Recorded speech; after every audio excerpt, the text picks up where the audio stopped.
What's the best piano for a tall person? This is a Kemble Prestige made in 1991, one of the pianos we try to source because it's particularly good for tall people, with an extra 1-inch legroom. Instead of being 61 centimetres from the floor, it's 64 centimetres, so it's just over 1 inch extra legroom. And if you see my legs here, you can see the extra legroom. Now, my leg is 24 inches from the floor, my top of my leg, and so 25 inches is ideal. Extra 4 centimetres, a little bit more than 25, and so that's great, because if the pedals are also low, and that's important, these pedals are only 5 centimetres from the floor, the top of the pedal, and that's really excellent. Sorry to mix centimetres and inches, but trying to be, well, in England we tend to use centimetres nowadays, unless you're older, so I use both. And if you look at my leg go up a little bit with the pedal, so that's important to know too.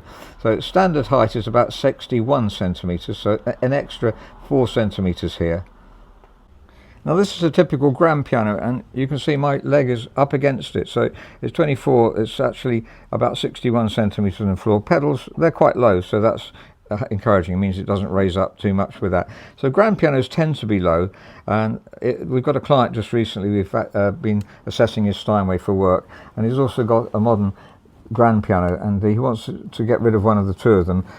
We suggested an upright piano for him, because you can get upright pianos with more legroom than grand. I'm just moving over here to some Yamaha U3s, which have just over 61 centimetres, so about 62 centimetres from here, and the pedals are reasonably high here. You can angle the pedals a bit more sometimes to make them a bit lower, so if you're tall, this is really important. This is just about okay for me, as you can see.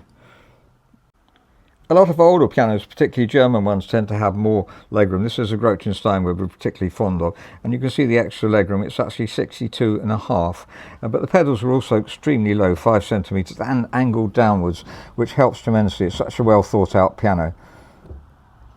Now, going back to the Kemble Prestige, this is a piano we sold in 2011, and it's come back to us now 2026, which is quite common for pianos. Either the children grow up or someone's moving house or whatever happens. Sometimes we exchange for grand pianos too.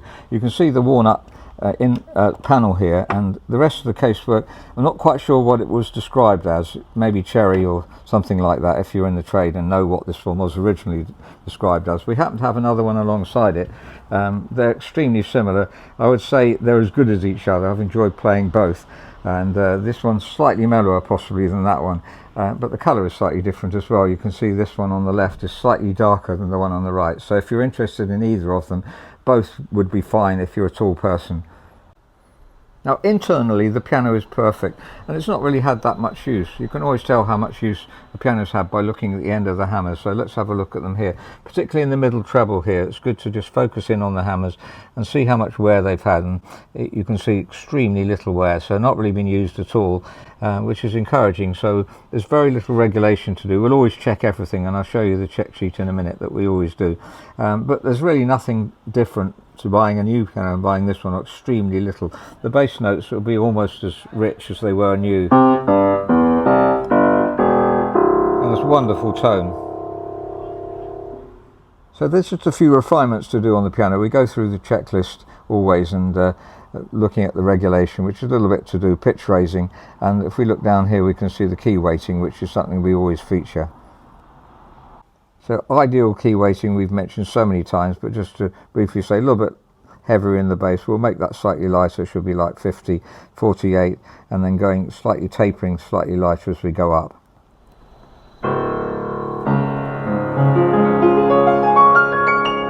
So that's a Kemble Prestige, 114 centimetres tall, made in 1991 in the same factory that Yamahas were made in the UK. If you see a suffix N on the Yamaha, it means it was made in the Kemble factory in Milton Keynes.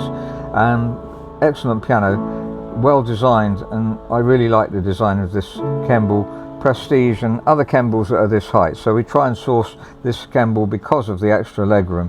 There are some new pianos made with extra legroom. We'd like to really encourage manufacturers to make pianos for tall people. There's so many people that come into the shop and they are tall, and really I look at them and think, well, they're not going to fit under most pianos, but they certainly fit under this one. So thank you very much for watching, and I hope that's useful. The tone is exquisite, a little bit on the bright side compared to say Yamaha U3, which has a reasonable legroom, 62. Normally U1's about 61 centimetres. So I hope that's all helpful, and thank you very much for listening.